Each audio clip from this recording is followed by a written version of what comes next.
जय श्री राम दोस्तों। 40 short topic का आज 28वां दिन। हम लोग आज नए टॉपिक के साथ आएंगे। इससे आपको क्वेश्चन देखने को मिलता है, कई बार पूछे गए हैं सीबीएसई एग्जाम में और स्टेट एग्जाम में भी। वो है वॉटसन एंड क्रिक का मॉडल डीएनए का। इन्होंने बताया था डबल हेलिकल स्ट्रक्चर। इसके बारे में थोड़ा देखते हैं, ठीक है। और हिस्टोरिकल बैकग्राउंड पर देखें तो आपके एग्जाम में आपको एक स्टोरी फॉर्म में ही लिखना होगा, क्योंकि आपके नंबर का सवाल है, ठीक है। तो उन्होंने सबसे पहले क्या कि 1953 में और जेम्स वॉटसन और फ्रांसिस क्रिक जब आते हैं साथ में, तो वो एक मॉडल प्रपोज करते हैं। और उनका डेटा जो होता है वो होता है विल्किन फ्रैंकलिन का एक एक्सरे डिफ्रैक्शन डेटा होता है, और हमारे चारगाफ का केमिकल बेस रेशियो होता है, ठीक है। तो इन दोनों से मिला के आपका कुछ डेटा को यूज करके उन्होंने कुछ कुछ बातें प्रिडिक्ट की, बताया, और इस चीज के लिए उनको मिला नोबेल प्राइज 1962 में, ठीक है।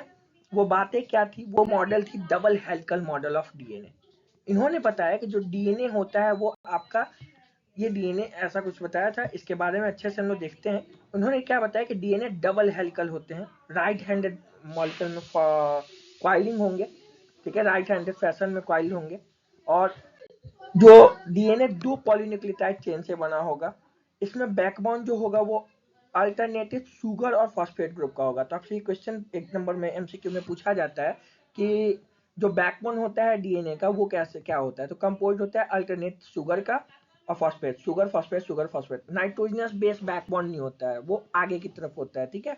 नाइट्रोजन में प्रोजेक्टेड टुवर्ड द इनसाइड, अंदर की तरफ वो प्रोजेक्टेड होता है। और बैकबोन कौन सा होता है? और शुगर और phosphate, sugar phosphate sugar phosphate sugar phosphate, ऐसा ग्रुप बनता है बैकबोन। तो क्वेश्चन पूछेगा कि बैकबोन में क्या क्या होता है, तो शुगर और फॉस्फेट, ठीक है। जो क्वाइलिंग होता है, जैसा कि मैंने बताया कि वो राइट हैंडेड फैशन में होता है। डबल हेलिकल मॉडल जो वॉटसन क्रिक के द्वारा दिया गया था वो राइट हैंडेड फैशन वाले डीएनए मॉलिक्यूल को दिया गया था। और ये डीएनए मॉलिक्यूल जिसपे वॉटसन क्रिक ने स्टडी किया था, वैसे डीएनए मॉलिक्यूल को हम लोग बोलते हैं बी डीएनए, क्योंकि इसके अलावा भी और कुछ डीएनए के फीचर आपको देखने को मिलेंगे। तो बी डीएनए के अलावा ए डीएनए, जेड डीएनए, ये भी आपको देखने को मिलेंगे। अब वो क्या है वो हायर क्लास में आपको देखिएगा आराम से। अभी तो फिलहाल आपके बोर्ड एग्जाम के लिए क्या है, तो आपसे क्वेश्चन पूछा जा सकता है। हो सकता है कि कौन सा डीएनए वॉटसन क्रिक के द्वारा स्टडी किया गया था, तो वो डीएनए था बी डीएनए, ठीक है। और इसमें जो दो स्टैंड, दो पॉलीन्यूक्लियोटाइड चेन है, वो एंटी पैरेलल होंगे। कैसे होंगे? एंटी पैरेलल होंगे।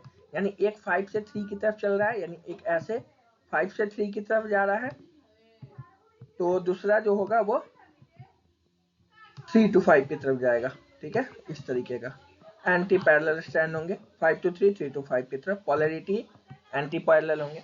The arrangement allowed the nitrogenous base on opposite strand to face each other. इस अरेंजमेंट के द्वारा ही नाइट्रोजनस बेस एक दूसरे को फेस करता है और हाइड्रोजन बॉन्ड के द्वारा पेयरिंग कर पाता है, ठीक है। हमने जो चारगॉफ रूल पढ़ा था उसमें ये तो हमें कंफर्म हो गया है कि एडेनिन का पेयरिंग थाइमिन के साथ होगा, वही ग्वानिन का पेयरिंग साइटोसिन के साथ होगा। बट हमें ये नहीं पता है कि एडेनिन थाइमिन के साथ कैसा बॉन्ड बनाएगा। तो वो हाइड्रोजन बॉन्ड के द्वारा पेयरिंग होगा, और एडेनिन थाइमिन के साथ 2 हाइड्रोजन बॉन्ड के साथ पेयरिंग होगा। वही ग्वानिन साइटोसिन के साथ 3 हाइड्रोजन बॉन्ड के साथ पेयरिंग करेगा।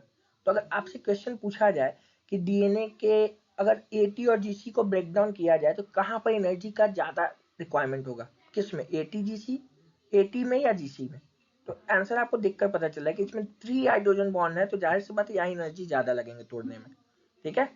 और अगर हम बात करें कि कह रहा है कि length of one full turn, एक फुल टर्न डीएनए का जो लेंथ होगा उसमें 3.4 एंगस्ट्रॉम होगा। फुल टर्न मतलब कि जहां तक 10 बेस पेयर आ जाए, ठीक है। बी डीएनए में 10 बेस पेयर होंगे, और ए डीएनए जेड डीएनए के बेस पेयर अलग अलग होते हैं, किसी में 11 किसी में 12 होते हैं।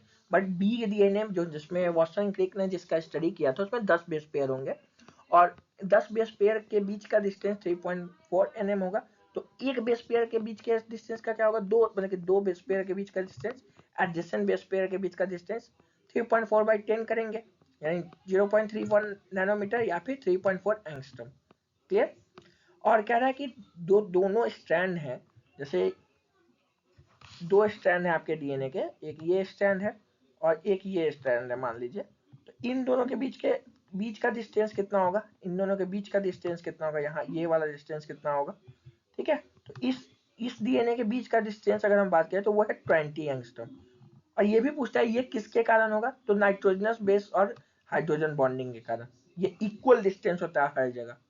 आप घुमावदार सीढ़ी देखे होंगे, वैसा ही कुछ स्ट्रक्चर यहाँ देखने को मिलता है। ठीक है, आपको लगता है कि वो सटा हुआ है एक जगह से दूसरे जगह, बट ऐसा होता नहीं है। और आप आज के लिए इतना ही, अगले दिन फिर नए टॉपिक के साथ मिलते हैं, तब तक के लिए धन्यवाद, थैंक यू।